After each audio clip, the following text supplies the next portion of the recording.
basis for this figure that I created was from the Battle of Kharkov Dragon model set. I had painted one of the other figures, the German, standing, and I kind of converted him with some other equipment. And then I did the Russian soldier, and I haven't painted him yet. I'm still thinking about what to do with him.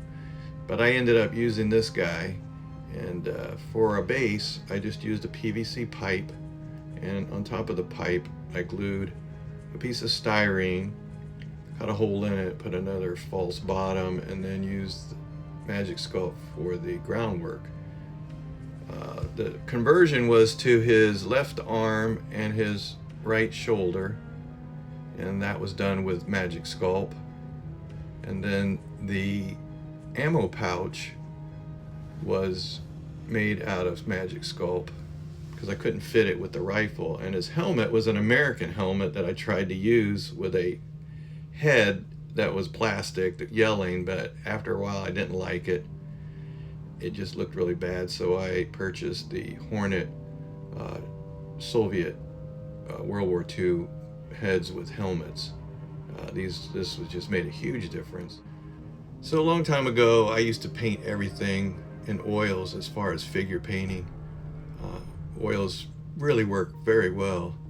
So I mixed some white and black here. I got the base I'm putting on the figure is white artist oil. And you've really got to spread this stuff out really thin. So when you put it on, you're not putting globs on, you're putting a little bit on your brush and you're working it and working it. So it doesn't look like a buildup. Normally you have a color underneath that's, if it's going to be, you're using a light colored oil paint, you want a light color acrylic base underneath, and if you're doing dark, you want a dark color underneath. If you use light and dark over the top, it shows through. Next, I just mixed a little bit of the black artist oil with the white for a shadow color, and I'm just going to work that into the creases, cracks, any of the shadow areas of the figure. I use a very small brush, actually it's a tester's brush, and I have a couple other brushes that are small that I use, but it works really well because the paint does not dry fast. And that's your the most important thing here, is because you have time to blend. And what I do for blending is I use a very, very soft, clean brush. And with the soft, clean brush, I can just blend the shadow area into the base color, which was just plain white.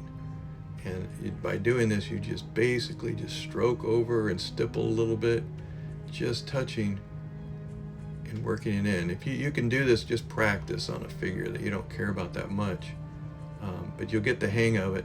And then you're constantly having to clean your brush. You want to make sure it's clean all the time, so you'll do a little bit of blending and then clean the brush. And that's what you're going to have to do for blending. Once you've blended the shadow color in, then just take a look at it, make sure everything looks good, and then with just a pure white, I'm going to go back over and hit the highlights, the tops of the folds, and anywhere that light is going to be hitting. And then this is done with a really small brush, and you've got to have a good point on the brush, and you just put a little bit of paint and just touch the raised edges of the folds and any other place that you want to put a highlight. And then once again, the blending is the same way, a clean brush, and just basically just wipe over, stipple over those to blend them in, and there you go. You've got the paint pretty much the way you like it. It takes a while to dry. White especially takes up to 2 days to dry, and you don't want to spray anything on it to make it dry faster, like a matte finish, because it's going to take a while and it ruins the finish with a matte finish. You can only put the matte finish on when it's totally dry. And then next I put just a burnt umber wash using Turpenoid to thin it. I just wanted a earth color underneath the figure because I was going to be filling everything with snow later on. Take a look at the figure and make sure everything's looking the way you want it. And then next, I just got out some acrylic paints to just finish up the details. And then I used a sponge, hooked it to some forceps, and with some white paint, I just put it on top of the helmet for a faded, worn camouflage. And then I got some oils back out. I took a photo of it so I could look at details to see where I really missed, because that's where your whole thing comes in, is your photos. And then I just mixed baking soda, isopropyl alcohol, and white glue, and made a mixture like pudding with the baking soda, and stirred it really good. And then I just applied it with a brush. I used a couple different size brushes for the bigger areas, a larger brush, and then putting it into the smaller areas, a smaller brush. But I wanted this scene to be like he's really in the snow, like the reference photos at the beginning. So that's what I did, and I put it all around him and worked it in all around, just very slowly, taking my time, not hitting the gun or anything. It's funny, I painted this thing all on the base. The Shepherd Paint book said, if you can see it, you can paint it.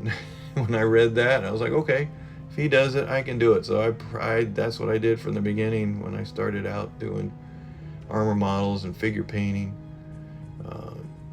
If I could see it, I could paint it. So a lot of my stuff is all put together before I even start doing detail painting. This mixture has worked well in the past, so I went ahead and used it for here. I wanted to make sure I got the same mixture of snow onto the branches, and those branches are just tree roots that I pulled out from a small plant tree that was coming out in the yard, and the roots look really well. And then the final model, I just appreciate everybody who's been commenting, great comments, and I really love all the great things you're saying about my work. I really appreciate it, and thanks for watching.